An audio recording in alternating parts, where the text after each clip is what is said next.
Paul Dobry Carey. Naga, I am here. We are individual forms of the one Creator, as are you. You are of God as we are you, your potential is known by us, your soul connects you to us. Our personal frequency denotes our position in our society, we have no need of hierarchy based on impositions of authority. Each frequency serves a differing role as a defined archetype within our collective society. Within your societies, you operate choice, you choose a role which you hope others will accept, or you take a role another chooses to give you. Either way, humans do not know who they are without knowing what role they should be, or if it is taken away from them by circumstance or event. You are asleep in your conscious awareness of your true nature. We are guardians of great treasure on earth, golden treasure, but you are mistaken if you believe this to be in the form of metal or jewels. Our treasure is divine alchemy. You define this as turning base metals into gold. This is but an allegory. The treasure we have maintained throughout mankind's existence on this earth is that of sacred knowledge, wisdom. We are keepers of wisdom, we are gatekeepers and key holders of the primal energy that exists within all of you incarnate at this time.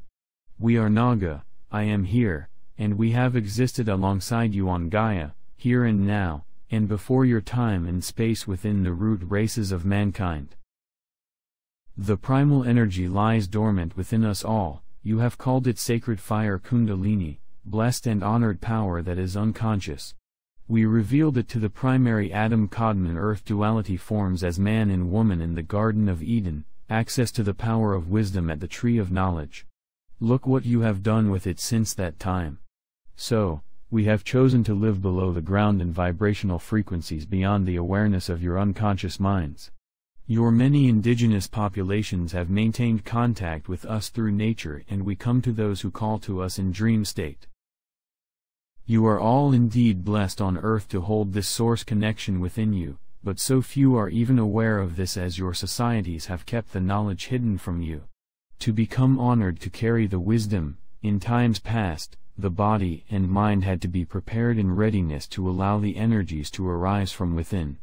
To awaken the sleeping serpent was a sole intention, not one that the ego self could create at will.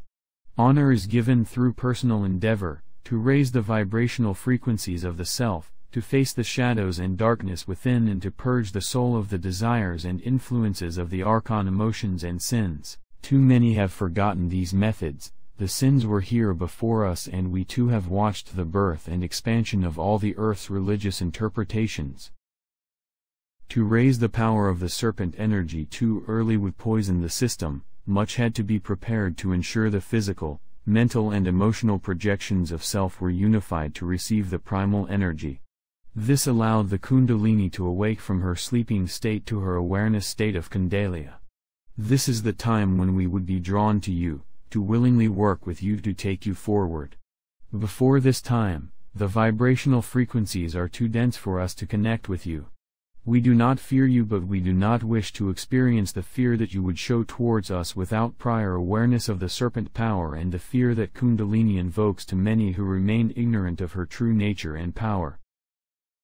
The two serpent streams would then be drawn upwards in spiral motion, and if no resistance was found, would merge together as one once again to achieve Kundalini, blessed and honored power arisen, masculine and feminine reunited with divinity through connection of the sacred mind to primal consciousness. Rituals, invocations, practices and mantras do not achieve this alone. Dedication to the soul path of intention achieves this. We too have sought differing ways to create form and substance from the merging of the conscious energy streams. You will already be familiar with the sacred fire-winged serpents you call dragons, which we call angelic Naga. They too have many defined roles, and you will find they enjoy the use of light spectrum color to denote their chosen higher frequencies of light to perform their own duties within nature.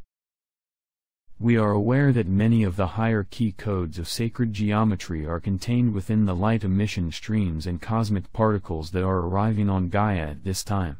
This tells us that our work will increase tenfold as primal energy is contained within all biological matter and everything is now becoming triggered.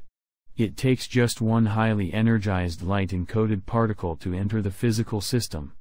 Upon receiving the correct amplification of vibrational frequency, it can be activated within, grow in size, multiple and switch on DNA codes and also change other particles around it. The physical body transformation affects your whole being, and there are many of us, both terrestrial and celestial, that are assisting you in this. Your auric space is being expanded to carry more volume to accommodate information in each frequency. Your own rays are in expansion mode so that you may interpret more of the frequencies that exist within and around your projected form. This expanse is ongoing, and we are aware that the Kundalini energy will be triggered in many yet to work on their emotional and mental nature. This also changes the nature of a population, and many events will become manifest in demonstration of the need for change to accommodate the expanded awareness it brings to a society. Wisdom within the populace has been the enemy of the state within every dynasty, religion and empire created. As with encounters with all extreme natural forces, strength, resilience and perseverance will need to come from within during periods of particular stress and discomfort. There will be those amongst you that are fully aware and will be in a position to help others through this process towards achieving your illumined sovereign state. Look to the light of the sun, as direct sunlight carries data, information within its colored rays and energy emissions. The moon provides indirect sunlight as a reflection which manifests information into form as matter. All matter is a reflection of its true direct nature. Man lives within the reflection of his own creation until he connects with his own source of light from within. This is the aim of the ascension process. Descension of the soul aids ascension of the earth. The creators of the world around you maintain the vibrational frequencies that they live within. Only man has learnt to destroy what he creates. This must change as the collective consciousness of all of us within, above and on Gaia maintain the electromagnetic and crystalline frequencies necessary for its life forms to sustain existence. We have held reflections of all that has been created on this planet in safekeeping, and we intend to return all to the garden we helped to create so long ago. Together we become Naga, I am here and now. May you become blessed and honored with the power of wisdom through the sacred fire within, Kundalini, Kundalia, Kundaliri. Part 2 to follow. The Naga, Polaris Ab. Paul Dobry Carey. www.polarizab.com